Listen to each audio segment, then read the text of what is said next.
Cycle కి మొదట్లో pedals లేవు, మీకు తెలుసా? అవునా డాడీ? Yes sir. 1817 లో కార్ల్ వన్ సైకిల్ కనిపెట్టిన. దానికి అసలు పెడల్సే లేవు, కాలితో తోసుకుంటూ వెళ్లేవాళ్ళు. దీనిని రన్నింగ్ మిషన్ అని పిలిచేవారు అప్పట్లో. అలా 20వ శతాబ్దంలో పెడల్, టైర్ వంటివి యాడ్ అవుతూ చాలా చేంజెస్ తర్వాత ప్రస్తుతం ఉన్న సైకిల్ రెడీ అయింది. ఓ సూపర్ డాడీ. సైక్లింగ్ చేసేటప్పుడు 95% బలాన్ని మనం సైకిల్ తొక్కడానికి ఉపయోగిస్తాం. ఇలా ఒక గంట సైక్లింగ్ చేయడం వలన మన బాడీలో 400 నుంచి 600 క్యాలరీలు బర్న్ అవుతాయి. అంతేకాకుండా మెదడుకి ఎక్కువ ఆక్సిజన్ అందడంతో పాటు ఒత్తిడి కూడా తగ్గుతుంది.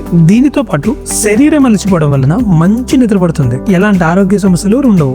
సైక్లింగ్ వల్ల ఇన్ని హెల్త్ బెనిఫిట్స్ ఉన్నాయా? అవును, ఇన్ని హెల్త్ బెనిఫిట్స్ ఉన్నాయి కాబట్టి నెదర్లాండ్ వంటి దేశాల్లో సైక్లింగ్ కోసం ప్రత్యేకమైన రోడ్స్, బ్రిడ్జెస్ వేస్తూ సైక్లింగ్ చేసే వాళ్ళకి చాలా ఇంపార్టెన్స్ ఇస్తారు. ఇంత ఇంపార్టెన్స్ ఇస్తున్నారు కాబట్టి 17 మిలియన్ జనాభాకి ఆ దేశంలో 23 మిలియన్ సైకిల్స్ ఉన్నాయి. గుడ్ గా డాడీ. న్యూ ఇయర్ కి అందరూ హెల్త్ గురించి ఏదో ఒక యాక్టివిటీ స్టార్ట్ చేయాలనుకుంటారు కదా. ఇన్ని బెనిఫిట్స్ ఉన్న సైక్లింగ్ స్టార్ట్ చేద్దామా మరి? డాడీ నాకు సైక్లింగ్ నేర్పించు, నేను కూడా స్టార్ట్ చేస్తాను.